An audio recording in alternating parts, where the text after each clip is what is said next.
నర్సీపట్నం సంబంధించి వైఎస్ఆర్ కాంగ్రెస్ పార్టీ ఆధ్వర్యంలో మరి ఏదైతే జగనన్న ప్రభుత్వంలో మెడికల్ కాలేజ్ ఇచ్చారో దాన్ని పీపీపీ విధానంలో మరి ప్రైవేటు సంస్థలకు అందరూ కూడా ఇస్తున్న సందర్భంగా దానికి నిరసనగా ఈరోజు వైఎస్ఆర్ కాంగ్రెస్ పార్టీ ఆధ్వర్యంలో మరి శాంతియుత నిరసన ర్యాలీ గాంధీ విగ్రహం వద్ద మరి పిలుపునివ్వడం జరిగింది.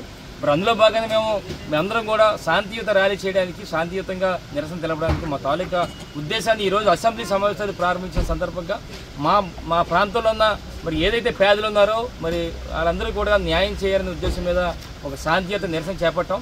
మరి అందులో భాగంగా ఈరోజు మరి అప్పటికే పోలీసులందరూ కూడా రావడం జరిగింది. వందలాది మంది పోలీసులందరూ కూడా వచ్చి మమ్మల్ని అందరూ కూడా అక్రమంగా అరెస్ట్ చేయడమే కాకుండా మరి వేరే పోలీస్ స్టేషన్లో తిప్పి ఈరోజు తీసుకొచ్చి రావడం జరిగింది. అయితే మేము ఒకటే అంటున్నాం, ఈరోజు మీరు ఎన్ని అక్రమ కేసులు కట్టినా సరే మాకు పర్లేదు.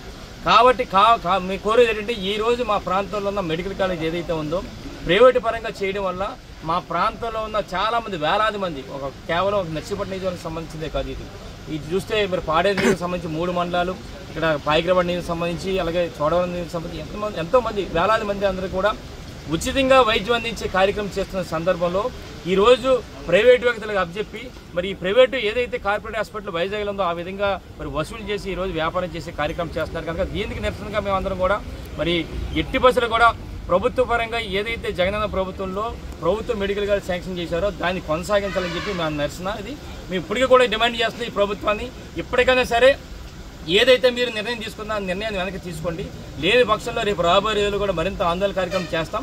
మీరు చేసే కార్యక్రమం ఏంటంటే కేవలం వ్యాపారస్తుల గురించి వ్యాపారం చేస్తున్నారు తప్ప ఈ ప్రాంతంలో ఉన్న మరి పేదల గురించి కానీ మధ్యతర కుటుంబాల గురించి ఎక్కడ చేయట్లేదు. మీరు వాళ్ళందరికీ కూడా ద్రోహం చేసినట్టుగా మేము భావిస్తున్నాం. ఎట్టి పరిస్థితుల్లో కూడా ఏదైతే ప్రభుత్వం నిర్ణయం తీసుకుందో పీపీపీ విధానాన్ని దాన్ని వెనక్కి తీసుకొని ఈ ప్రాంత ప్రజలందరూ కూడా న్యాయం చేయాలని చెప్పి మీ ద్వారా కోరుతున్నాం సార్. నమస్కారం.